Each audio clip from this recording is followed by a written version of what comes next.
Assalamualaikum warahmatullahi wabarakatuh.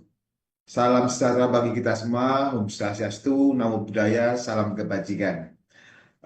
Saya menindaklanjuti apa yang disampaikan oleh Pak Direktur, kemudian Mas Haris. Tadi sudah disinggung terkait dengan validitas data. Eh, Mohon izin bisa dipaparkan, Pak, materinya? Oke, terima kasih. Lanjut. Nah, ada beberapa hal yang ingin kami sampaikan terkait dengan verifikasi validasi data awal tadi. Yang pertama adalah pendahuluan, kemudian alur tata kelola data induk ijazah, kemudian dashboard. Nah, kemudian ada beberapa lampiran.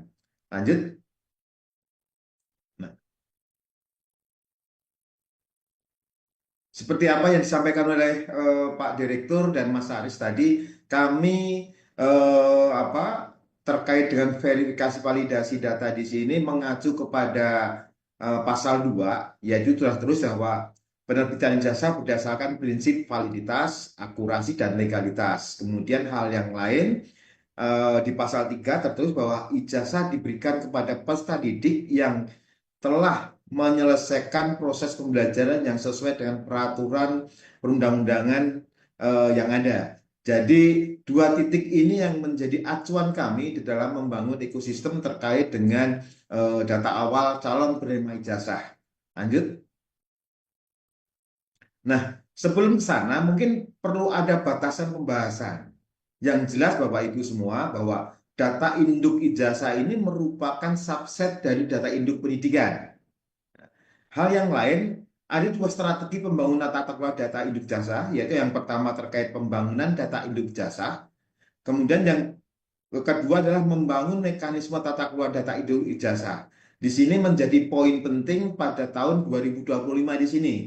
Jadi kalau kita bicara tentang tahun 2025 ke depan, artinya kita membangun tata kelola data induk ijazah. Sedangkan sebelum tahun 2025, artinya kita coba mendokumentasi dan mengintegrasikan ijazah-ijazah yang sudah ada. Nah, untuk ke depan yang kita bicarakan adalah di poin 2, yaitu membangun mekanisme tata kelola data induk ijazah. Kalau di poin 1 tentu ranahnya tentu akan lebih luas karena terkait dengan ijazah merupakan produk hukum yang tentu ada proses atau ekosistem lain yang terkait. Jadi mohon izin untuk ke depan yang kita bicarakan adalah poin kedua terkait dengan mekanisme tata kelola data induk ijazah. Lanjut. Nah, untuk tata kelola data induk jasa di sini sebenarnya ada 4 tahapan besar yang sebenarnya tadi sudah disinggung Mas Haris ya di poin pertama. Yang pertama adalah entry. Entry ini sumbernya adalah Dapodik dan EMIS. Ya, Dapodik dan EMIS. Kemudian poin 2 baru kita melakukan verifikasi validasi data. Jadi proses memastikan status peserta didik oleh satuan pendidikan dan satuan pendidikan itu ya, di mana di sini dinas pendidikan sebagai media kontrol atau mempunyai fungsi kontrol terhadap satuan pendidikan dan peserta didik yang di bawah pembinaannya. Nah, terkait dengan akreditasi tentu di sini sumber datanya adalah dari BAN PDM ya. BAN PDM terkait dengan akreditasi. Nah, kemudian dari tahap kedua baru masuk ke tahap ketiga untuk menentukan DNS dan DNT. Nah, kemudian setelah menjadi DNS dan DNT, maka akan menjadi DNT jika DNS yang sudah ada semacam SPTJM dari sekolah yang kemudian di approve oleh si dinas atau lembaga yang berwenang. Ya. Dan selanjutnya, nah untuk konteks pembicaraan di sini, apa yang kami sampaikan ini lebih condong atau lebih konsentrasi kepada poin 2 dan 3 terkait dengan proses verifikasi validasi datanya. Ya, lanjut. Nah, dalam bagaimana kita mengontrol di sini, kami sudah membangun yang namanya media kontrol validitas data calon penerima ijazah, di mana data-data yang muncul ini adalah data-data yang semua berangkat dari EMIS dan Dapodik. Jadi kalau Dapodik itu untuk data-data persekolahan, kalau EMIS itu adalah sekolah-sekolah keagamaan. Data itu sudah masuk semua. Kemudian dari dashboard ini sebenarnya yang kami pikirkan adalah membangun ekosistem kontrol, di mana kelibatan publik itu jadi penting untuk mengontrol sekolah-sekolah yang ada. Kemudian pelibatan sekolah juga ikut mengontrol. Dinas Pendidikan, Kandet Kemenak, Dinas Provinsi, kemudian Kanwil Kemenak Pusat itu ikut terlibat semua untuk mengontrol terkait dengan validitas. Cuman ada perbedaan-perbedaan terkait akses. Tentu kalau publik ya tidak bisa sampai detail karena ini ada terkait dengan data perlindungan data individual. Nah, kemudian kalau sekolah tentu akan melihat dengan akses tertentu, dengan sekolahnya saja. Kalau dinas tentu dengan daerah kewenangannya dan selanjutnya. Jadi sebenarnya secara umum semua terlibat di dalam kontrol validitas data. Sehingga nanti pada saat menjadi DNS, DNT itu sudah melalui satu proses validitas bersama, di mana ekosistem ikut mengontrol semua. Kemudian data dari validasi data ini ada beberapa hal yang kami sampaikan. Yang pertama adalah data akreditasi, kondisi data akreditasi dari sekolah. Kemudian data dari kondisi peserta didik, NISN, kependudukan gitu. Kemudian ada kontrol DNS dan DNT. Nah, terkait dengan kependudukan nanti, tentu pada saat proses ada sesuatu yang perlu dioptimalkan, tentu di ini perlu cek konsistensi akte ijazah sebelumnya dan KK. Tentu ini ya jadi penting sekali. Mengapa ini masuk? Karena di dalam ijazah jelas ada nama, tempat lahir, tanggal lahir ini masuk di ijazah. Jadi ini menjadi penting, perlu ada verifikasi validasinya. Ya, lanjut. Nah, Bapak Ibu semua, ya, bagaimana cara Bapak Ibu mengakses untuk mengakses dashboard tadi?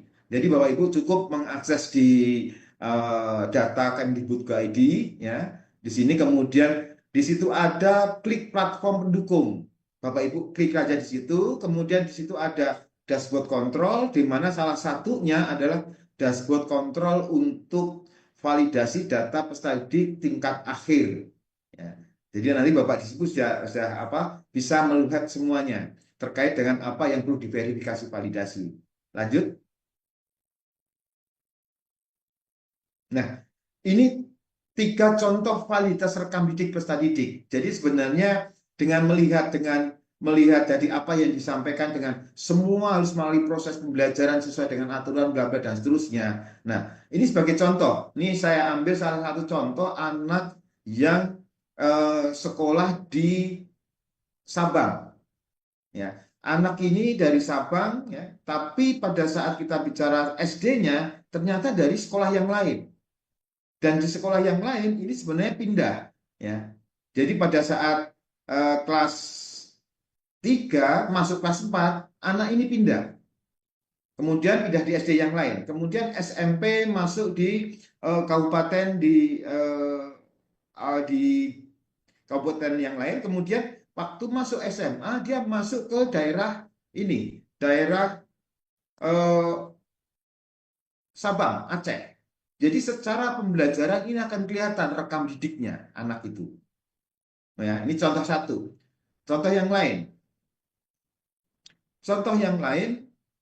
Nah, contoh yang lain ini anak ini berpindah sekolah. Jadi dari SD kemudian melanjutkan ke MTS, kemudian melanjutkan ke Madrasah Aliyah, baru 1 semester dia pindah ke SMA. Sekarang kelas 12, posisi anak ini di Merauke. Jadi di sini sebenarnya proses pembelajaran ini menjadi suatu kontrol bahwa ijazah itu merupakan hasil dari suatu proses pembelajaran dan ini bisa terkontrol secara digital. Jadi anak ini dari mana dan segala macam itu bisa kelihatan. Nah, contoh yang lain, ini salah satu contoh lagi, contoh satu kasus peserta didik tercatat di data induk pendidikan namun belum memiliki NISN. Ini anak ini ada di Jogja, ya. Dia tiba-tiba atau masuk di Dapodik sudah kelas 11 dan 12. Nah, NISN-nya belum ada. Bagaimana cara mendapatkan NISN? Nah, tentu ada mekanismenya. Di sini ada Perpal PD, kemudian dengan melampirkan ijazah jenjang sebelumnya, SMP sederajat, supaya nanti terbit NISN dan selanjutnya. Jadi ada mekanisme-mekanisme kontrol bahwa kita pastikan anak yang bersangkutan itu mendapat haknya atau mendapat semacam pengakuan secara legal dengan hasil dari suatu proses. Ya. Ini salah satu contoh apa kasus ya. Tapi mohon izin Bapak Ibu, kita punya waktu ya, kita bulan Februari, Maret, sekitar 4 bulan ke depan. Jadi selama 4 bulan sebenarnya kita punya waktu untuk mengkoreksi datanya tadi. Ya, oke, lanjut. Nah, kondisi data per hari ini, ya, per hari ini untuk SMA, ya, Bapak Ibu lihat per jam 8 tadi updating, proses updating yang dilakukan oleh operator sekolah. Dari total 14.211, 201, ini ada 225 sekolah yang belum terakreditasi.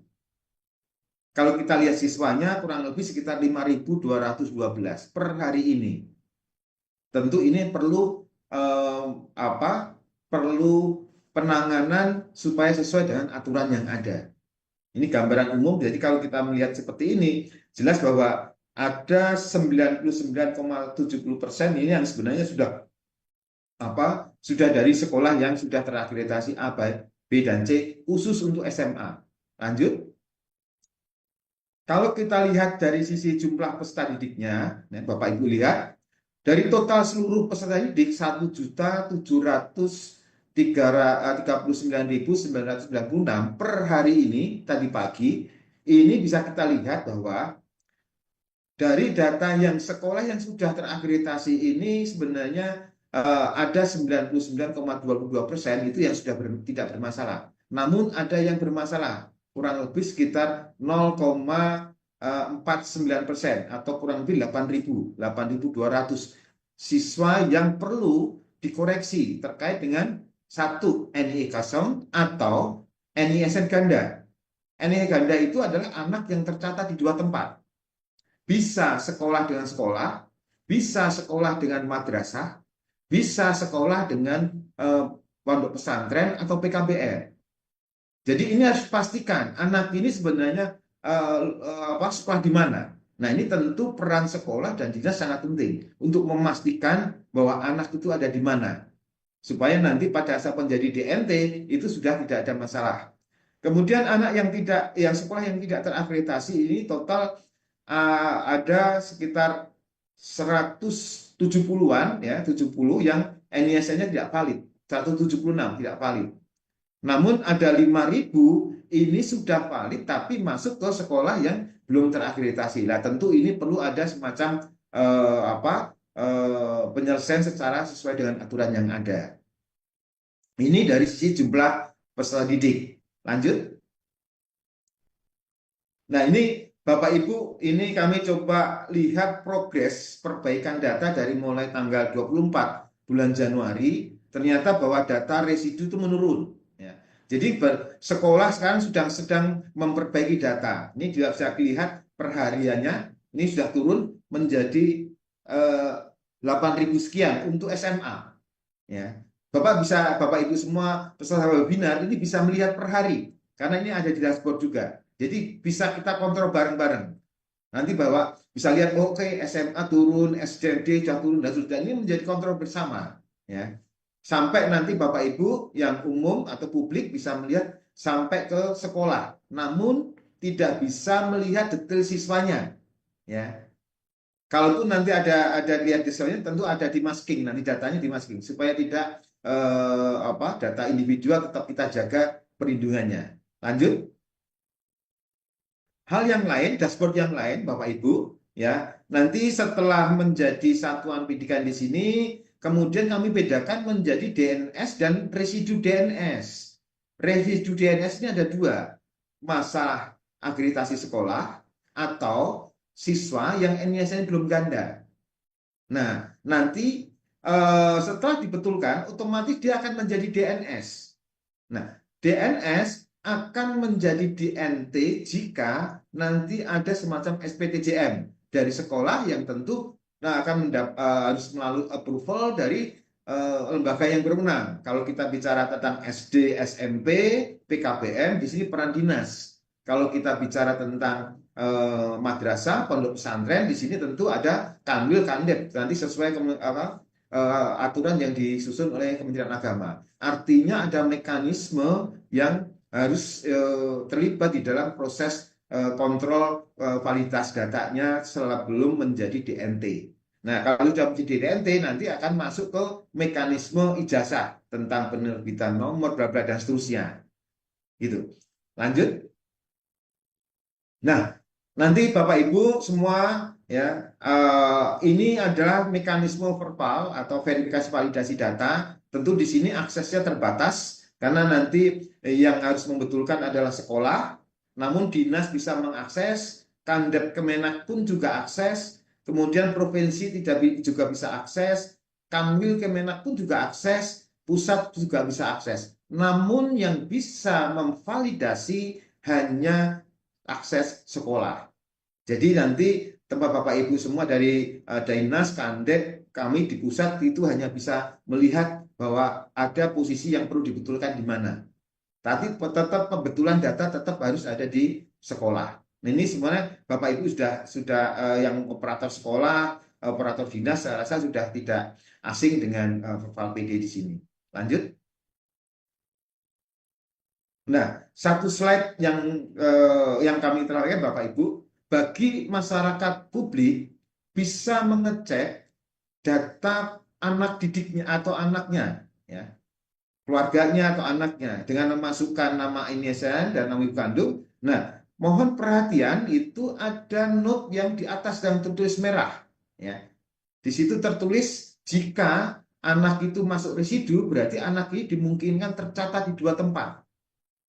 Ya, anak ini tercatat di tempat. Ya, kalau misalkan anak tercatat di dua tempat, segera hubungi sekolah di mana anak ibu atau anak bapak sekolah di sekolah yang bersangkutan untuk segera untuk mengkoreksi.